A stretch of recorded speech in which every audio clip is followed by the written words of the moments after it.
Ever wonder what really happens when you click on a link? You know, in that split second, your data goes on this wild ride across the entire planet and back. It's pretty amazing.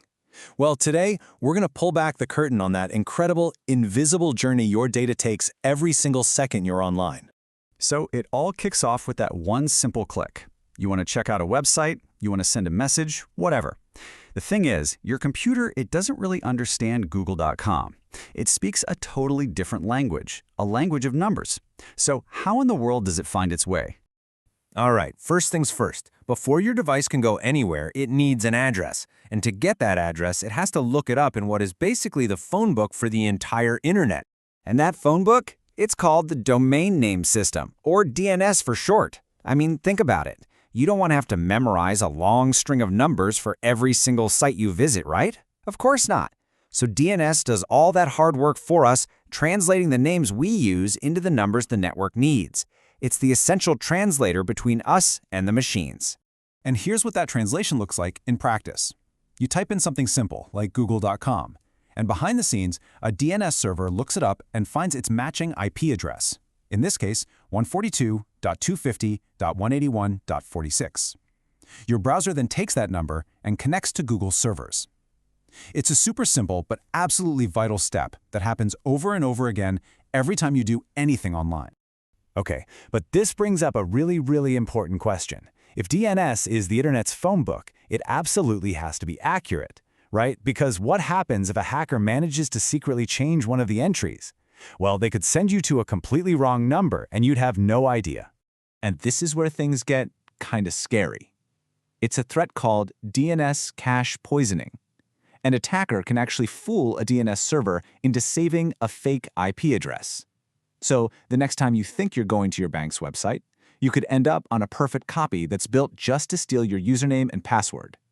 This is exactly why keeping DNS secure is so critical. So, let's say our computer has the right address. Now what?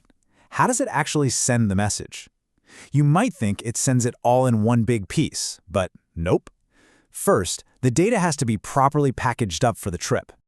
Here's how it works. Your data, whether it's an email, a picture, or even this explainer, gets broken down into these tiny little pieces called packets. Everything gets chopped up into these chunks before it's sent anywhere. It sounds a little weird, but it actually makes the whole system way more efficient and a whole lot tougher. Yeah, you can think of every single packet like its own little sealed envelope. Each one gets its own address label, and they all get sent out on their own. They can even take completely different paths across the internet to get to the same place. They travel separately and only get put back together in the right order once they've all arrived safely. Now, before any of these little envelopes can leave your network or get into a new one, they have to get past security. And pretty much every network has a guardian standing at the gate, a digital bouncer, deciding what gets in and what gets kicked to the curb. That digital bouncer is called a firewall. Its entire job is to be the wall between a network you trust, like your home network, and a network you don't, which is, the rest of the internet. It checks every bit of traffic against a strict set of security rules. But, not all bouncers are the same. A basic, stateless firewall. That's like a bouncer who checks your ID every single time you walk in the door, no matter what. It just looks at the packet's address, and that's it. A stateful firewall, on the other hand, is way smarter. It's like a bouncer who actually remembers who's already inside the club and what conversations are going on. It keeps track of active connections, so it knows which data packets are part of a real conversation and which ones are just random strangers trying to crash the party. Okay, so our little data packets made it past the bouncer. Awesome. But the trip across the big, wide-open internet is still, open. Anyone could be watching, like your internet service provider. So how do we protect the whole trip? Well, we build a secret tunnel. And that's exactly what a VPN, or a virtual private network, does.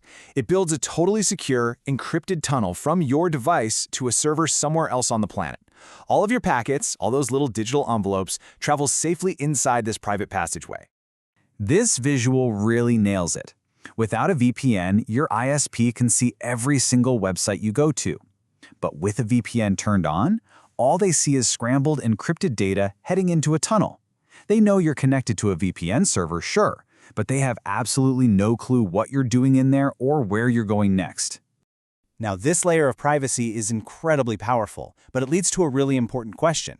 If you're going to put all your trust in one of these services to handle all your internet traffic, you got to ask, are all of these secret tunnels built the same? Are they all trustworthy? So let's break that down. What actually makes a good VPN? It really boils down to two huge things: how well the technology itself performs, and, maybe even more important, whether you can actually trust the company that's providing the service. First up, performance. The technology that a VPN uses, the protocol, it matters a lot. I mean, just look at the speed difference on this chart. Older protocols like OpenVPN are just way slower than modern ones like WireGuard or IPsec. And that can be the difference between a perfect stream and endless buffering. But look, speed doesn't mean a thing if you don't have privacy. And this quote gets to the absolute heart of it. VPNs aren't some kind of magic wand. They don't just erase trust from the equation. All they do is move that trust. You're making a conscious choice to trust a VPN company instead of your internet service provider, and that means you have to choose very wisely.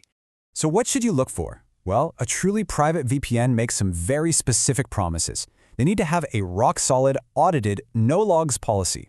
And that means they don't keep any records of what you do. No logging your real IP address, no logging when you connect or for how long, no logging the websites you visit, and no logging your DNS lookups. Basically, they shouldn't know what you're doing, so they have nothing to share with anyone else. All right, let's bring it all home.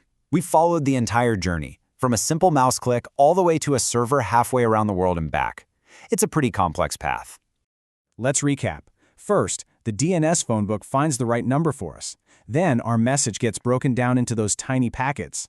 After that, firewalls act like bouncers, checking them at the door. And finally, a VPN can wrap that whole trip up inside a secure private tunnel. It really is an incredible dance of technologies all working together perfectly. We've got digital phone books, sealed envelopes, club bouncers, and secret tunnels. And this whole performance happens in the blink of an eye every time you click. Every single second you're online, your data is taking this incredible, complicated journey. Understanding that journey is step one. But step two is asking yourself, on this trip, with all the potential dangers out there, are you doing enough to protect it?